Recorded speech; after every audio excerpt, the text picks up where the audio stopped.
Geessitan ergaa isinii dabarsuu barbaada. Uummanni keenya uummanni Oromoo biyya keessa jirtas, uummanni keenya uummanni Oromoo biyya alaa jirtanis, baqattoonni biyya Arabas, uummanni keenya uummanni diyaaspooraa biyyoota Awurooppaa, Ameerikaa, Awustiraaliyaa, Eeshiyaa biyyoota garaagaraa keessatti argamtan hundi keessan ergaa kiyya kan akka hubattanii sheer walii gootaniitiin hundi keessanuu gara hojiitti hiitan asumaan kabajaadhaan isinitti himuu barbaada jechuudha.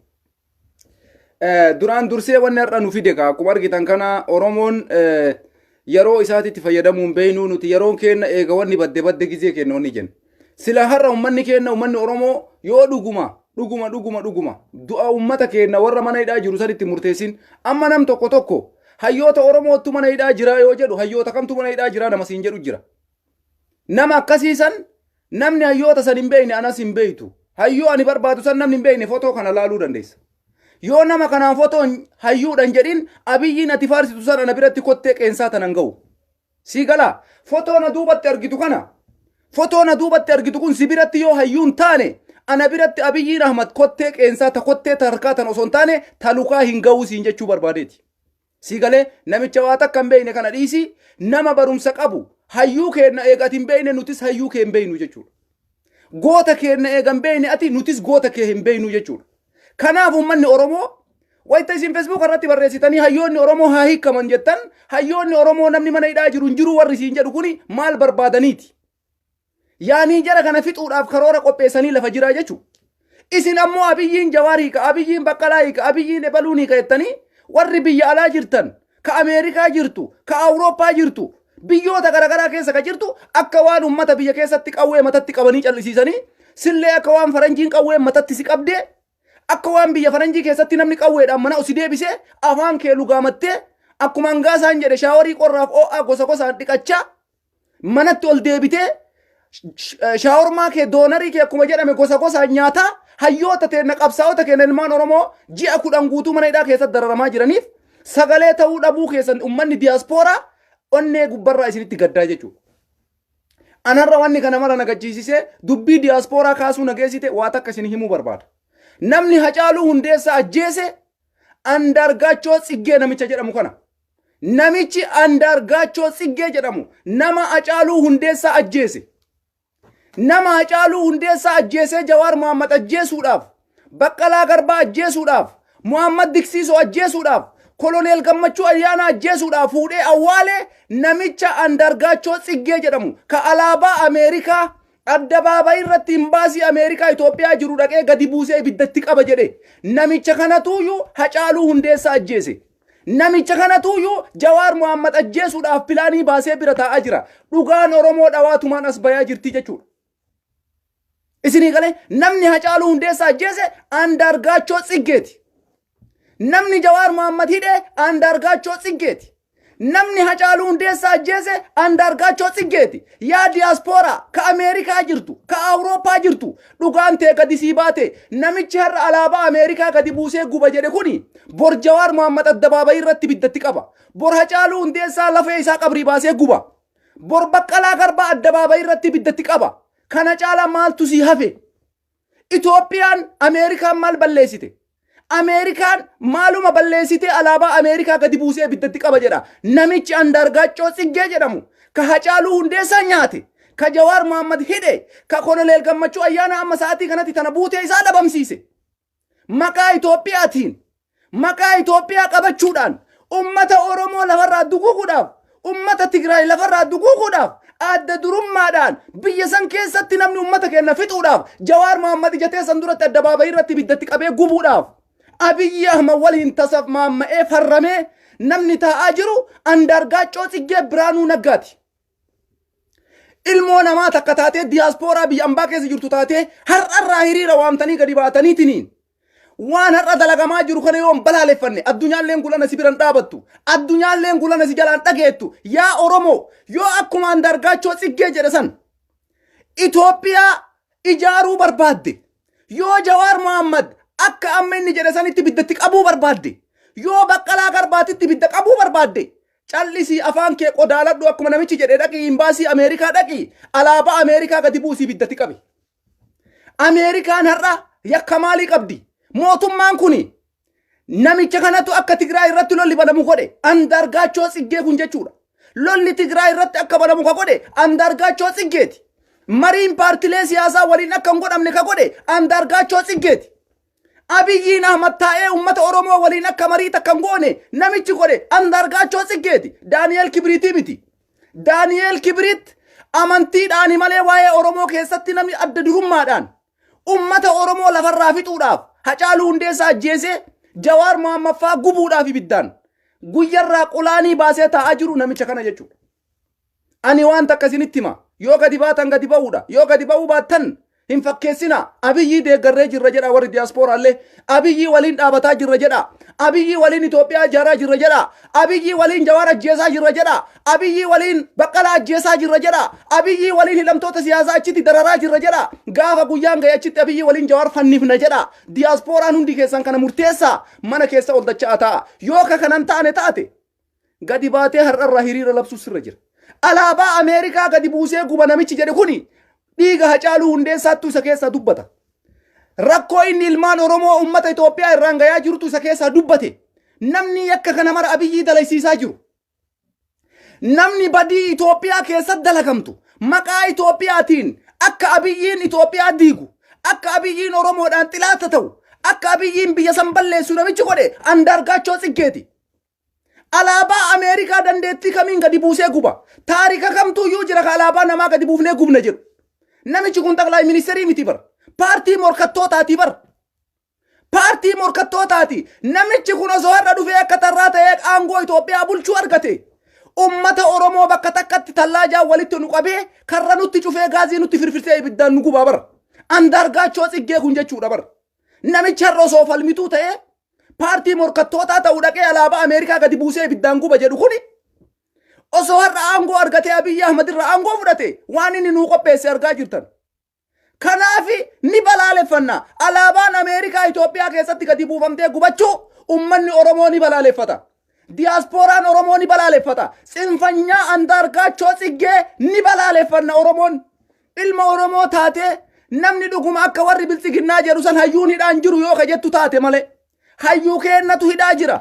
Dargaggeessa kennatu hidhaa jira. Qeerroo kennatu hidhaa jira namni jettu. Gadi ba'u sirra jiraata. Addunyaan ayyaman sii kenniti. Hiriira piraanii itti baasaa. Awurooppaa ka jirtu, Ameerikaa ka jirtu, Awustiraaliyaa ka jirtu, Kanaadaa ka jirtu. Tsinfanyaa Andaargaachoo Tsiggee namicha jedhamu kana. Namicha Ameerikaa osoo baatummaa addunyaa biratti walitti nu fidanii. Ameerikaa nutu likkii galcha. Ameerikaa nu fiisiitii biyya diiguu malee waan biraan beeytu. Tsinfanyaa namicha akkana jedhe kana ummata addunyaa duratti saaxiluun nurra jira. Ummata Itoophiyaa duratti saaxiluun nurra jira. Ummata Itoophiyaa bulchuudhaaf namni deemaa jiru nama akkamii akka ta'e beekuu qaba ummanni kenna. Abiyyi Ahmad rakkoo kana akka inni dalagu. Rakkoo mara kana akka inni godhu. Namni kana muluu rakkoo kana godhe. Namni xilaata Oromoo Abiyyi godhe. Namni xilaata Jawaar Abiyyi godhe. Namni xilaata Jaalmarroo Abiyyi godhe. Namni xilaata Jaaldaa'uu Ibsaa Abiyyi godhe.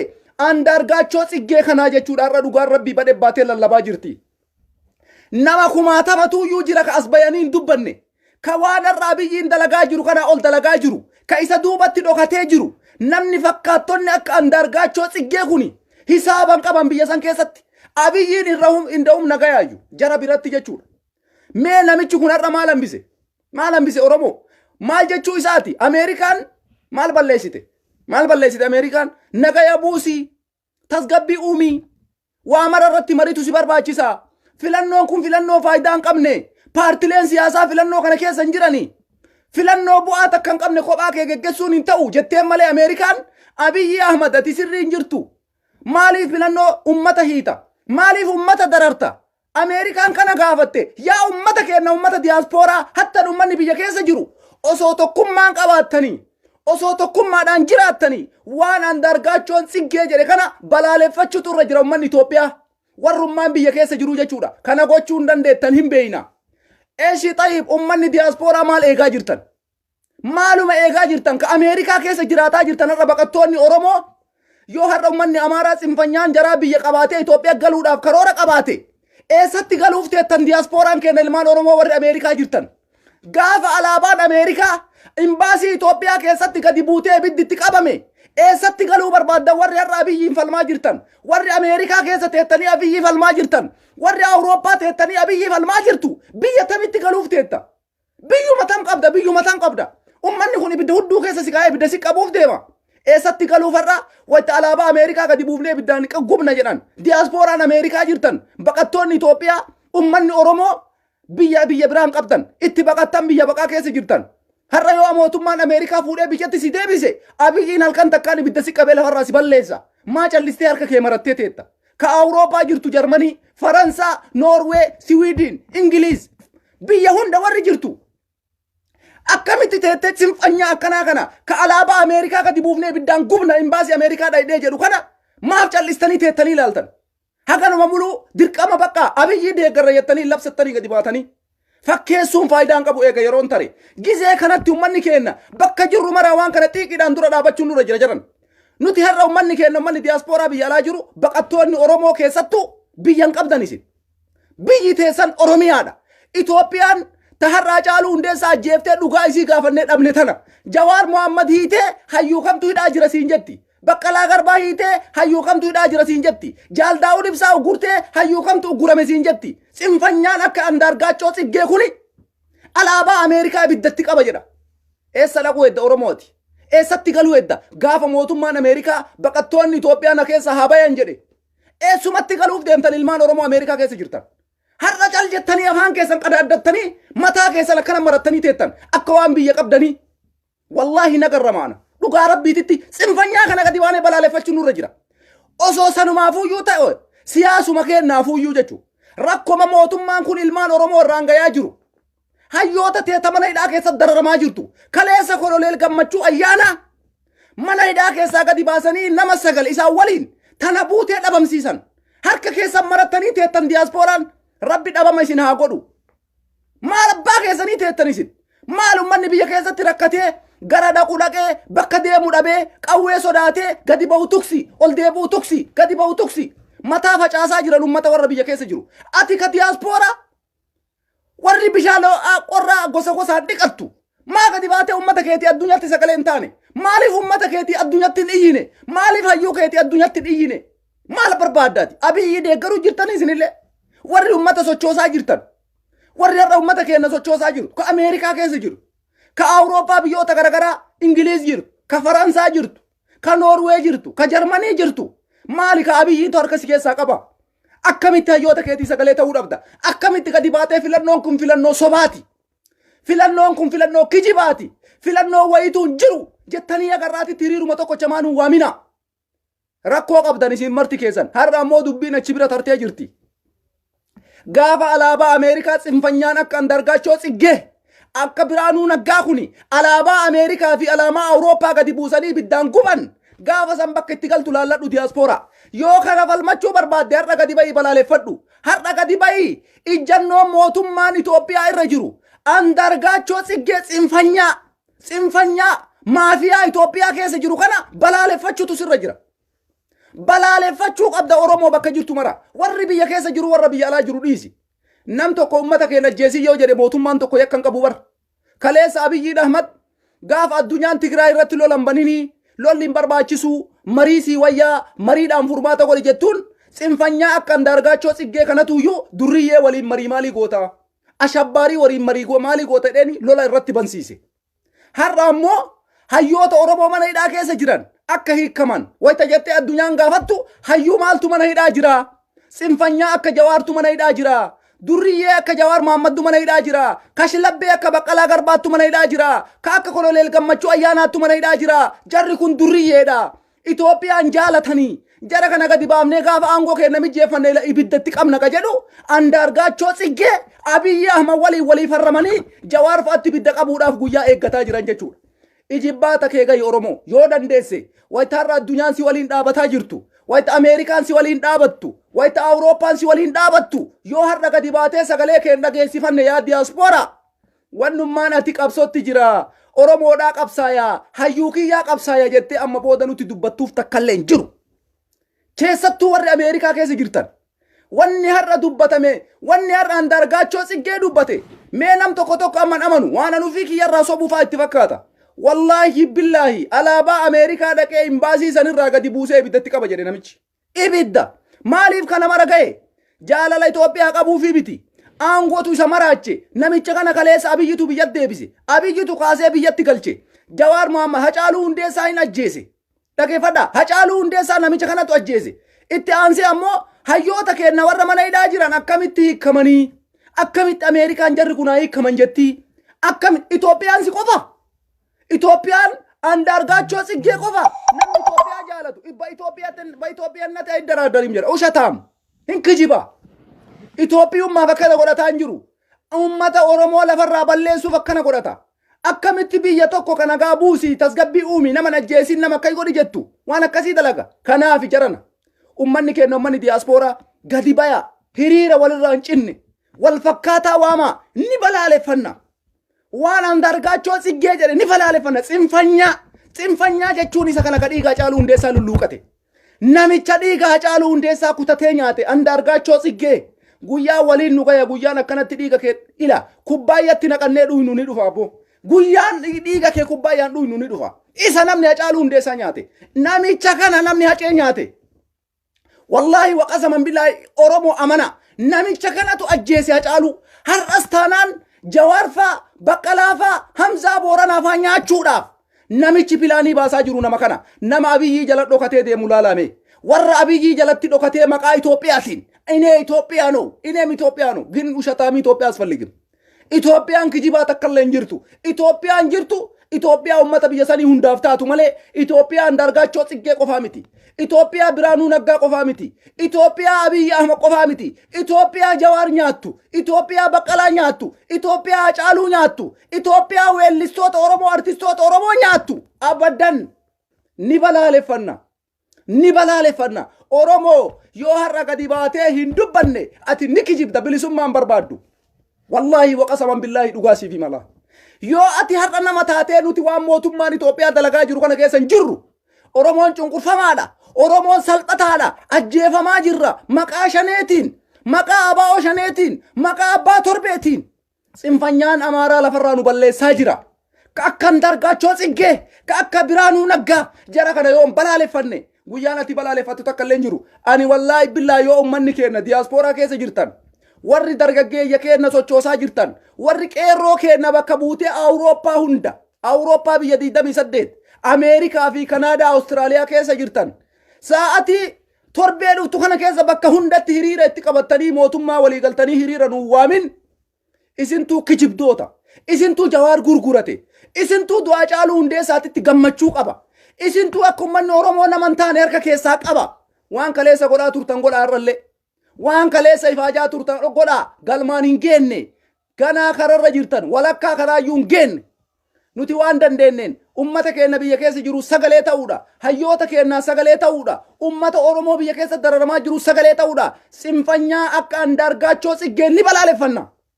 tsinfanyaa akka Andaargaachoo Tsiggee ni balaaleffanna warra dhiiga ilmaan Oromoo ummata Itoophiyaa dhugaa jiru akka Andaargaachoo Tsiggee ni balaaleffanna ummata dhiiga Itoophiyaa dhugaa jiru ka akka Andaargaachoo Tsiggee tokkummaadhaan kaanee balaaleffanna tokkummaadhaan ummanni Itoophiyaa hundi warri ufiin jedhu keessattuu ummanni Oromoo waan kana gadi baanee adda durummaadhaan dura dhaabachuun nurra jira namichi kun Ameerikaa qofatti quba qabaan jiru hayyoota keenya mana hidhaa keessa jiran yeroo gabaabdutti gadi baasanii jateessan dura balleessuu barbaadan Oromoo hayyoon kee badee atillee irraa hafuun sirra hin jiru hayyoonni kee dhabamanii irraa hafuun sirra hin jiraatu biyyi sun inshaallah ol galabbaxamtee gadi haa galabbaxamtu Itoophiyaan jarri jedhamtuun mataan haa dhaabattu namni Jawaarii fi Baqqala irraa hafuun jiru mataan dhaabatti Itoophiyaa yoo jette bakka 99tti adda baati malee abadan namni du'a sodaadhaaf jechuun hayyoota isaa irraa hafu takka illee hin jiru takka kana qorxii beekuudha qaba mootummaan Itoophiyaa ummanni keenya tsinfanyaa akka Andaargaachoo Tsiggee kana dura dhaabachuu si barbaachisa namichi kun kanaan dura sagalee dho'ifatee ummata keenya ficcisiisaa ture sagalee dho'ifatee ummata Tigraay ficcisiisaa ture sagalee dho'ifatee Hacaaluu Hundeessaa ajjeesiise Abiyyi Ahmad sagalee dho'ifatee akka Abiyyi Ahmad ummata addunyaa irratti duulu godhe har'a Abiyyi Ahmad quufsuu dhabnaan dubbiin Abiyyi Ahmad jedhu garaa ga'uu dhabnaan dubbiin Abiyyi Ahmad jedhu gadi bu'uu dinnaan maal godhe ufii isaati as bahee ani dhaqee alaabaa Ameerikaa san gadi buusee ibidda itti qaba yoo mara jabaatte jedhe laalime maal jechuu isaati Ameerikaan maaliif ummata nagaya buusaa jetti Ameerikaan maaliif hayyoota hidhaman hiikaa jetti Ameerikaan maaliif Abiyyiidhaan filannoon kun sirrii miti jetti Ameerikaan maaliif abiyyiidhaan lola Tigraay irraa dhaabi jetti. Ameerikaan maaliif abiyyiidhaan waraana adda bilisummaa Oromoo waliin gadi dhaabbadhu tasgabbiidhaan nagaya buusi jetti. Sababa kanarraa kaka'e alaabaan Ameerikaa gubachuu qabdi jedhee murtii dabarsaa jechuudha michi kun. Mee biyya san keessa seerri eessa jira? Maaliif dubbiin abiyyiin jedhu karaa gahuu dhabde? Laalamee jarana jechi abiyyiin Ahmad dubbatu quubsuu dadhabe. Itoophiyaa yaadeetii miti. Wallaahi billaahi wayita namichi sun alaabaa Ameerikaa gadi buusee ibiddatti qaba jedhe.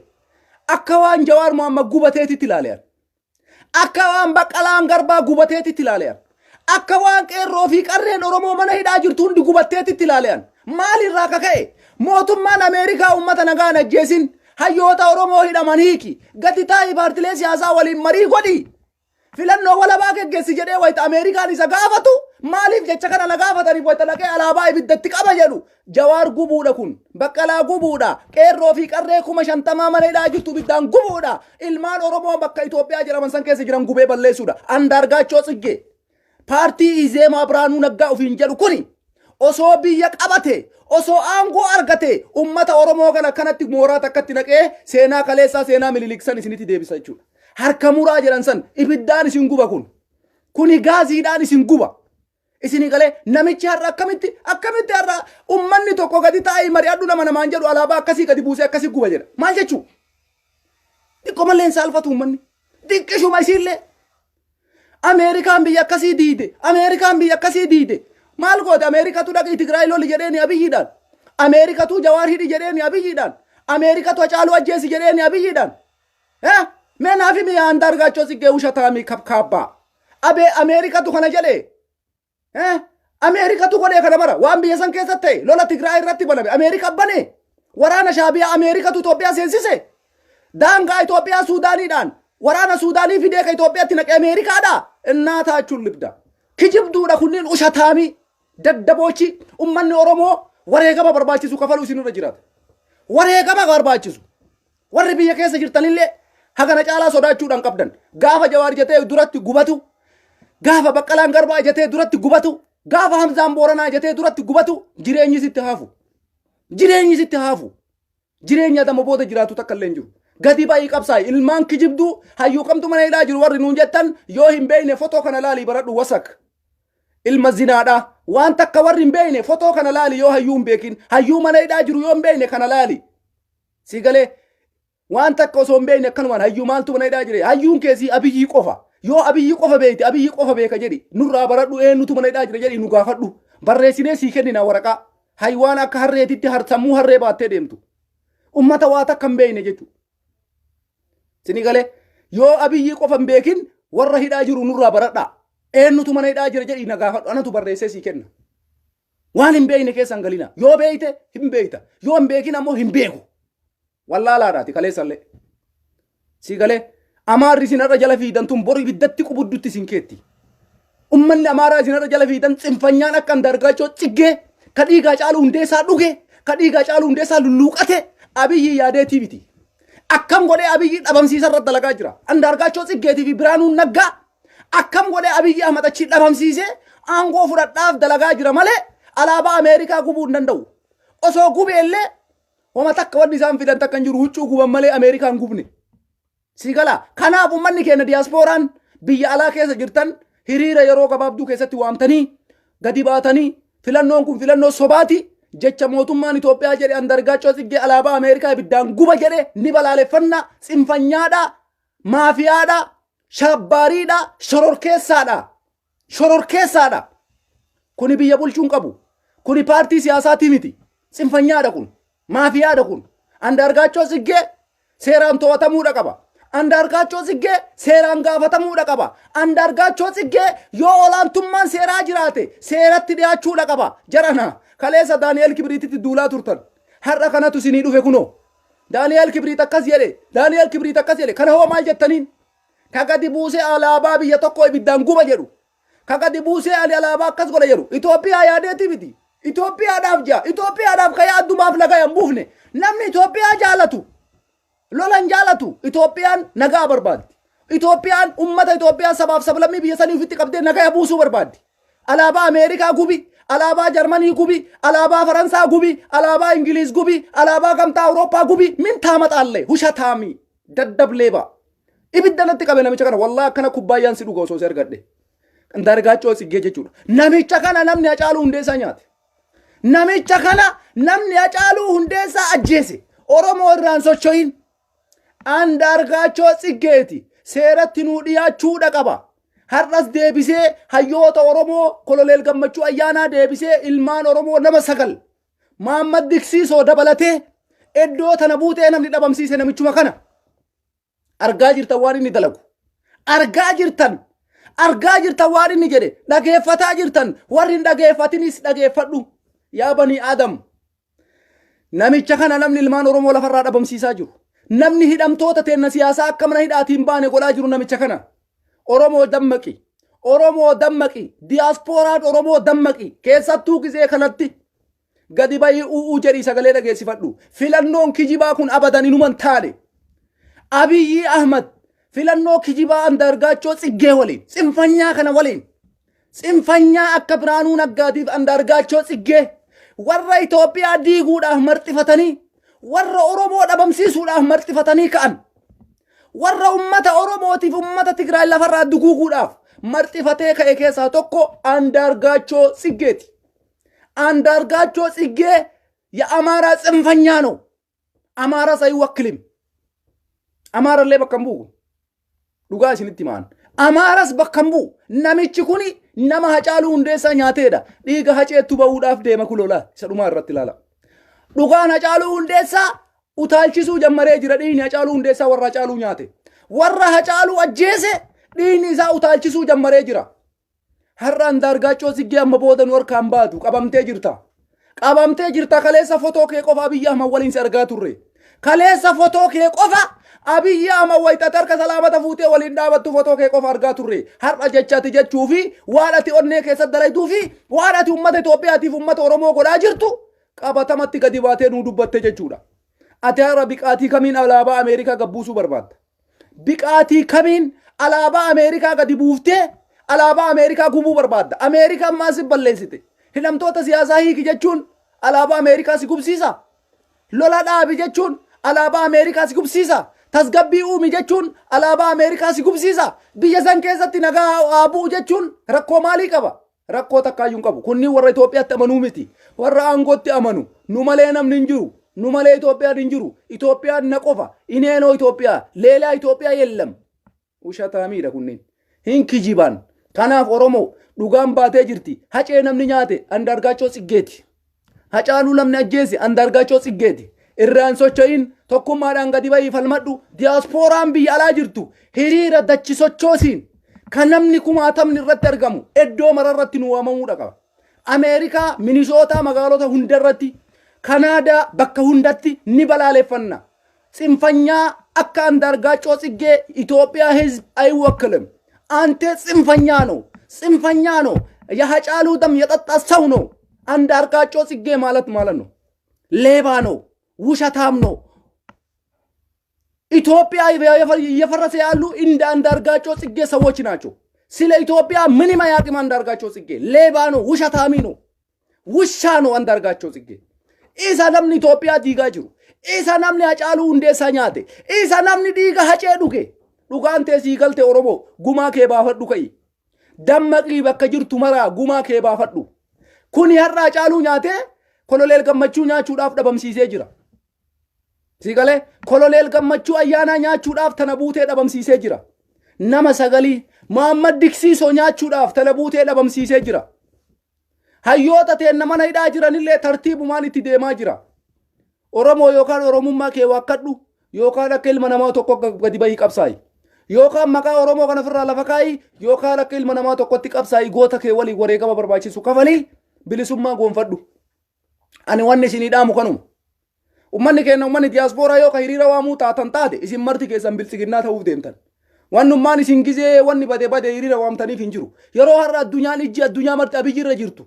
Yeroo har'a ijji addunyaa marti namicha kanarra jirtu kanatti yoo gadi baatanii ummata keenya hidhaa jiruu fi ummata Itoophiyaatiif nageenyi haabuu. Filannoon kun akka hin geggeeffamnettanii addunyaatti sagalee keessan hin dhageeffatin hidhamtoonni teessan isin hiikaman jettanii yoo har'a gadi hin bahin eega wanni badde wanni isin gabbaataniif takkallee hin jiru kuni dhaamsa kooti yoo kana gootan godhaa yoo kana godhuu baattan ifaajee bilaashaati waraabessa taree sareen duttee namni si jalaa dhaga'u hin jiru ameerikaan si tuffatti awurooppaan si tuffatti antee kazzaab siin jetti ati ushataamiidha siin jetti kaleessa wayta nuti dubbannu wayta nuti mootummaa kana dura dhaabbannu wayta nu dhugaadhaaf isinii falminu maa callistan har'a ammoo wayta nuti waa maraa waan goone eessaa dhuftan siin jetti addunyaallee kanaafi namni miidhama qabu yeroo kamuu rakkoo isaa hin himata namni rakkoo qabu yeroo kamuu rakkinna isaa ni himata gadi bayi bakka jirtu mara hiriira waami Sinfanya akka Andaargaachoo Tsiggee ni balaaleffanna. Sinigale Andaargaachoo Tsiggee የኢትዮጵያ ህዝብም አይወክልም። አንዳርጋቸው ጽጌ ጽንፈኛ ነው። የኢትዮጵያ ማፊያ ግሩፕ ነው። እነሱ ነው የትግራይ ህዝብ እየጨረሱ ያለው። እንደ አንዳርጋቸው ጽጌ የኢትዮጵያ የትግራይ ህዝብ የኦሮሞ ወጣት የትግራይ ወጣት እየጨረሱ ያሉት እነ አንዳርጋቸው ጽጌ ሰዎች ናቸው። ይሄንን ስለ ኢትዮጵያ አይደለም ስለ እነሱ ብቻ ነው ማስበው። እነዚህ ውርዳሞች ሌቦች በትንሽ ጊዜ ውስጥ የሆነ ነገር እናደርጋለን። ከናፉ ኡመኒ ኬና ቶኩማዳን ካተኒ በከጅር ተመራ በላለፈቹን ረጅራ ጽንፈኛ አካ አንዳርጋቸው ጽጌ ኢትዮጵያ ህዝብም አይወክልም። የአማራ ህዝብም አይወክልም። ራሴ ብቻ ነው ወክሎ መሆዶ እነሱ ስለ ኢትዮጵያ ማስቦ አላቅም። አየ እነሱ ሌቦች ናቸው። የደም ሰው ብቻ ነው የምጠጣው። ስለ አገሪም ስለ ኢትዮጵያም ስለ ሰዎች ስለ አማራ ስለ ኦሮሞ ስለ ሌላ ብሔር ምንም አያቁም። ምንም ስለዛ ተነሱ የኢትዮጵያ ህዝብ ከናፊ ኒበላለፈና ከሰቱ መን ኦሮሞ ቶኩማዳን ካኔ ዋን ኑራ በርባችሱ ዋን ሲላ ጎዳሙ ቀቡ ሁንዳዩ ሃጎኑ ካበከ ጅርተመራ አኒ ኤርጋኒ ሲኒ ቀቡ ከኑማ ባየና አርሴ ጅራ annamichi kuni dhibbaan dhibbatti namni hacaaluu ajjeesee namicha kana namni hacaaluu hundeessaa akka du'u haala mijjeessee waan hunda godhe Andaargaachoo Tsiggeeti kana shakkii takkallee sammuu keessan kaayina namni hacaaluu hundeessaa akka du'an godhe Andaargaachoo Tsiggeeti Daani'eel Kibriit jennee shawwadamaa turre deebisee ammoo hayyoota keenya mana hidhaa jiran akka hin hiikamne adda durummaadhaan namni Abiyyi Ahmad kokkee qabee Abiyyi Ahmad dura dhaabataa jiru Andaargaachoo Tsiggeetii fi Biraanuu Naggaati kana amana har'a namni Abiyyitti dhiyaatee Abiyyi waliin socho'aa jiru jala isarraan kaasee namni har'a Abiyyitti aanee filannoo gaggeessaa jiru baay'ina ummataatiin jara seera bitaama maxxanmarii keessatti barraa'e immeelii Biraanuu Naggaa yoo laaltan jara kanatu barreesse akka Andaargaachoo Tsiggee kanatu barreesse kanaafi gumaa hacaaluu hundeessaa namicha kanarraa kaafanna Oromoo qabadhu dubbii tana gumaa hacee Andaargaachoo Tsiggeetiin baafna kafalachuun dirqama keenya dhiiga hacaaluu hundeessaa baasuun dirqama keenya kanaaf Oromoon Andaargaachoo Tsiggee irratti adda durummaadhaan bakka jirtu maraa xiyyeeffachuun sirra jira namni hacaaluu hundeessaa gubee Jawaar mana hidhaatitti ajjeesuudhaaf akka Jawaar hin hiikamne Koloneel Gammachuu Ayyaanaa fa'aa ilmaan Oromoo adadamanni murtii hiikuu dhukkaamsee dhabamsiisu namicha kana namicha Andaargaachoo Tsiggee jedhamu kana jechuudha kanaafi alaabaa Ameerikaa imbaasii Ameerikaa dhaqee gadi buusee guba Itoophiyaadhaaf jecha jedhe inkijiba Itoophiyaadhaaf miti ka godhaa jiru Itoophiyaadhaaf osoo godhee waraana Shaabiyaatiif dubbata sila waraana Shaabiyaa Tigraay keessa jiruuf dubbata waraana Suudaanii daangaa Itoophiyaa seeneef dubbata ummata Itoophiyaa kallattii afraniin dhumaa jiruuf dubbata nagaa biyya saniitiif dubbata kun Itoophiyaaf osoo hin taane aangoo isaatiif hacaaluu ajjeese Jawaar faahidhe filannoo kophaa geggeessina anaaf Abiyyi qofa filannoo godha Abiyyi waan nu jennuun fudhata nama barbaanneen ajjeemna nama barbaanneen ukkaamsina ummanni Abiyyi matti duulaa ana quba nan qabu ka jedhu namni waa mara biyya san keessa balleessaa jiru namni hattan Abiyyi Ahmad qilee kaayaa jiru namni Abiyyiin Ahmad akka kararratti hin deebine godhaa jiru namni Abiyyiin akka Ahmad akka tasgabbiin uumne godhaa jiru Andaargaachoo Tsiggeetii fi Biraanuu Naggaati sinigale kana dhugaan jirtu warroonni kun isinii galuu dide warroonni waan akkana hin faamne isiniin galu yoomuu isin dhugaan jirtu kana ummanni Oromoo dammaqii Koloneel Gammachuu fa'aa awwaalaman bakka isaan jiran hin beekan kanaas tokkoffaa sagalee dhageessifachuu qabna sinfanyaa akka Andaargaachoo Tsiggee ummata Itoophiyaa bakka hin bu'u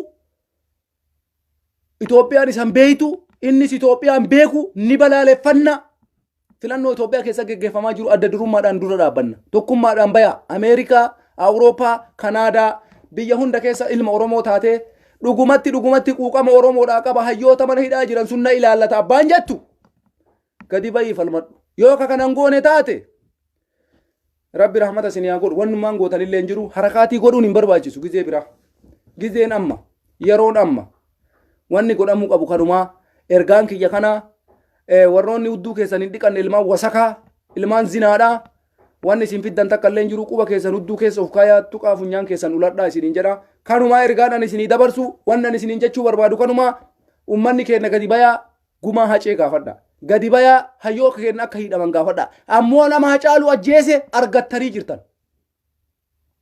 namni Hacaaluu Hundeessaa ajjeese Andaargaachoo Tsiggeeti gumaa Hacaaluu Hundeessaa Andaargaachoo Tsiggeetiin baafna turii dafi har'as ta'i bor ta'i gara fuulduraatittis ta'i hacee namni nyaate Jawaar fa'aa akka hidhaman namni godhe ilmaan Oromoo adadamanni murtii gadi dhiisuun ukkaamsee kararraa qabaa ka jiru Andaargaachoo Tsiggeeti.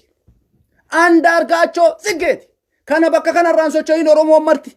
Oromoo adada hiikamuun ajaja mana murtii cabsuudhaan ummata butee kararraa katabsaa jiru Andaargaachoo Tsiggeeti.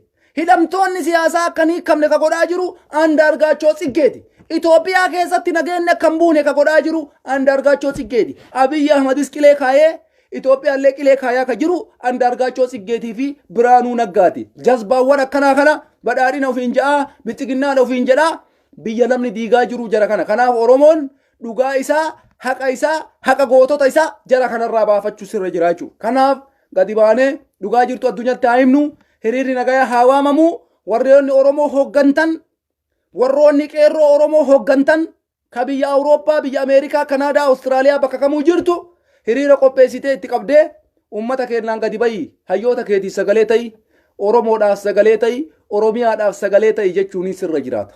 Kana yoo hin godhin waan atillee dalayde wanni takka illee hin jiru. Gizee kanatti sanuma yeroo kanatti yoo waan akkasii hin godhin.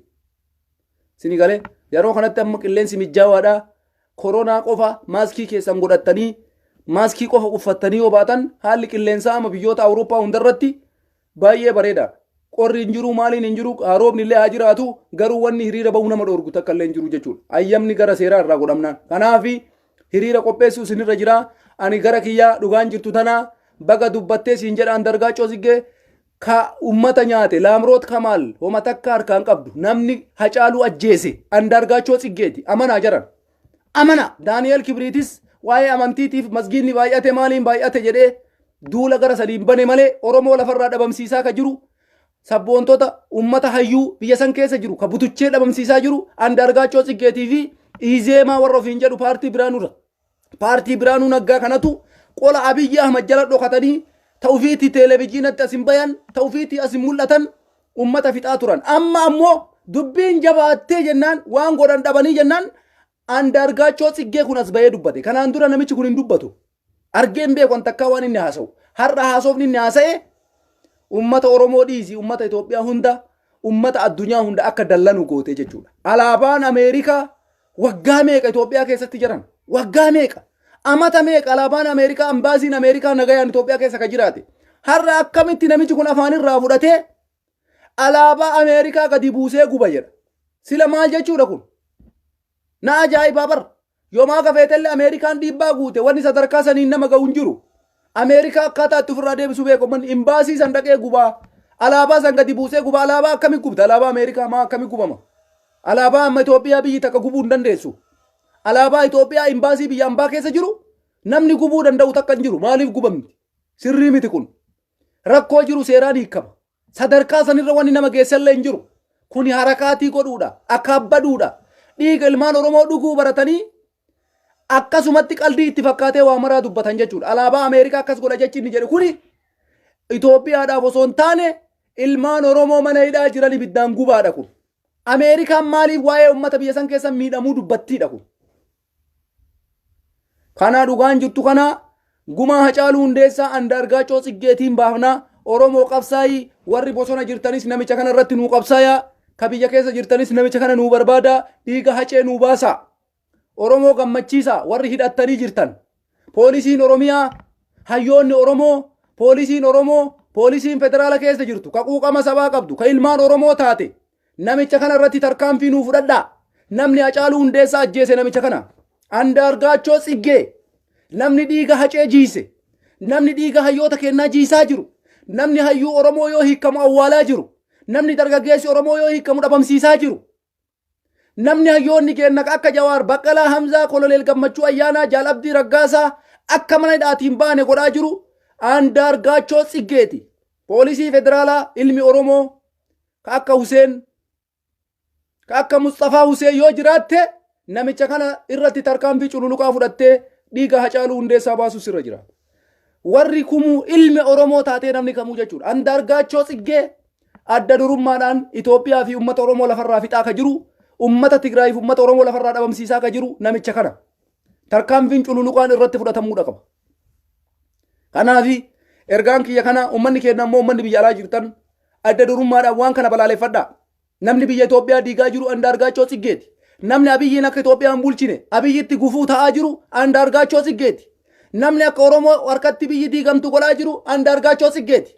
Namni Abiyyi Ahmaditti gufuu ta'ee akka ce'umsi isaa kun galma hin geenne godhaa jiru Andaargaachoo Tsiggeeti. Namichi kun gorsa Abiyyi Ahmadi. Waan hin taane isa gorsa.